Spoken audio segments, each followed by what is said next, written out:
lead by 218 runs. What a batting display by KL Rahul and Yashasvi Jaiswal. दोस्तों 90 run पे नाबाद खेल रहे हैं यशस्वी जायसवाल और केएल राहुल 62 रन बनाकर नाबाद है।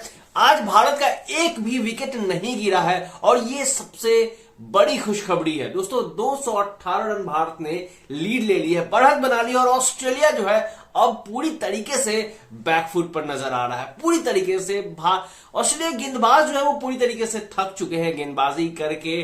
क्या जबरदस्त बल्लेबाजी की है। केएल राहुल ने पहली पारी में ही दिखा दिया था कि वो ऑस्ट्रेलिया एक अलग माइंडसेट से आए हैं और उसी माइंडसेट को उन्होंने कंटिन्यू किया है। दूसरी पारी में उन्होंने क्या जबरदस्त बल्लेबाजी की है और साथ ही साथ यशस्वी जायसवाल को साथ लेकर चल रहे हैं। यशस्वी जायसवाल जहां भी इंपेशेंट हो रहे थे वहां केएल राहुल जाकर उन्हें समझा रहे थे और दोनों बल्लेबाजों ने 218 रन की बढ़त बना दी है भारतीय टीम के लिए और भारत जो है बहुत ज्यादा मजबूत सिचुएशन में पहुंच चुका है।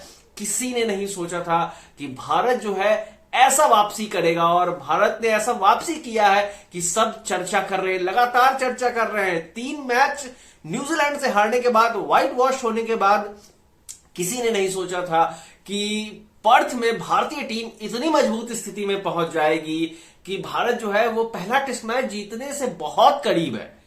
किसी ने नहीं सोचा था।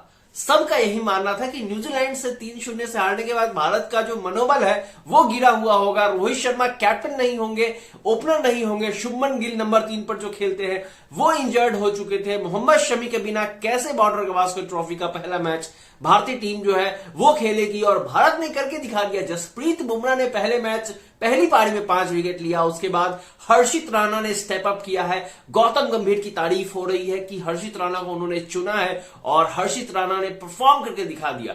3 विकेट उन्होंने अपने नाम किया और फिर डीएसपी सिराज 2 विकेट, 2 महत्वपूर्ण विकेट।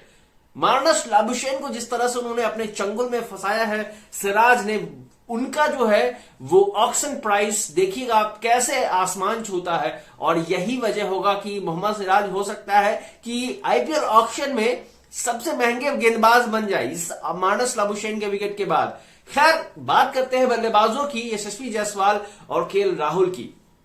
दोनों बल्लेबाजों ने पहले पारी से जो अनुभव लिया उसका उपयोग किया है यहां पर। हालांकि खेल के दूसरे दिन पिच काफी बदल चुका था, पिच बिल्कुल सूख चुका था, गेंदबाजों के लिए ज्यादा कुछ मदद मिल नहीं रही थी, लेकिन इसके बावजूद केएल राहुल और यशस्वी जायसवाल ने पेशेंटली बल्लेबाजी की है और भारत को ऐसी सिचुएशन में पहुंचा दिया है जहां भारत अब इस मुकाबले को बहुत आसानी से जीत सकता है। खेल का तीसरा दिन जो होगा एक बार फिर दिलचस्प होगा क्योंकि यशस्वी जायसवाल अपने शतक से बेहद करीब है। ऑस्ट्रेलिया में शतक लगाना कोई आम बात नहीं है और यशस्वी जायसवाल इस टेस्ट को इस सक्सेस को टेस्ट करने वाले हैं। बहुत बेहतरीन पारी खेली उन्होंने, 90 रन पे नाबाद और दोनों ने सधी हुई बल्लेबाजी की है। दोनों बहुत पेशेंटली खेल रहे थे। यशस्वी जायसवाल ने यहां तक कि ऑस्ट्रेलियाई खिलाड़ी को स्लेज भी किया है।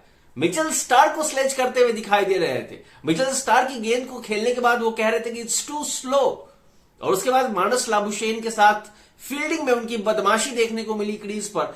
तो अब भारतीय टीम जो है वो पूरी तरीके से दोस्तों बदल चुकी है।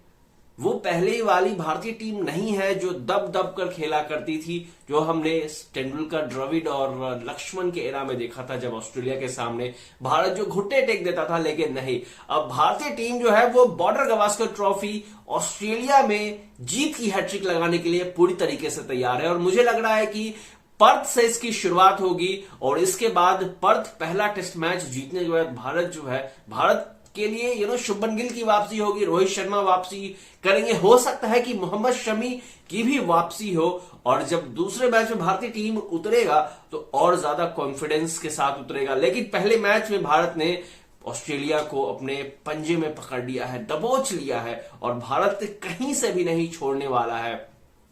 एक एक मोमेंट पर दोनों बल्लेबाजों ने बहुत जबरदस्त बल्लेबाजी की है। किसी भी गेंदबाज के खिलाफ ज्यादा रिस्क नहीं लिया है। हालांकि यशस्वी जायसवाल का एक कैच भी छूटा, थोड़ी बहुत ऑस्ट्रेलिया ने गलती भी की है, मिस फील्डिंग बहुत हुई है ऑस्ट्रेलिया से, लेकिन भारतीय बल्लेबाजों ने जिस तरह से बल्लेबाजी की, एक ब्रेव बल्लेबाजी करते हुए दिखाई दिए हैं। कहीं भी नहीं झुकने की, ऑस्ट्रेलिया को कहीं भी थोड़ा सा भी मोमेंटम देने की इनके पास मोमेंटम नहीं दिया है, तो भारत जो है बेहतरीन सिचुएशन में पहुंच चुका है। 172 रनों की साझेदारी हुई है दोनों बल्लेबाजों के बीच में। भारत 172 पर बिना किसी नुकसान के तीसरे दिन खेल के उतरेगा और वहां से भारत जो है वो पर्थ की पर्थ में जीत की लकीर जो है वो खींचने के लिए पूरी तरीके से तैयार होगा। आपकी क्या राय है दोस्तों, कमेंट में बताइएगा। लाइक शेयर एंड सब्सक्राइब करना मत भूलिएगा।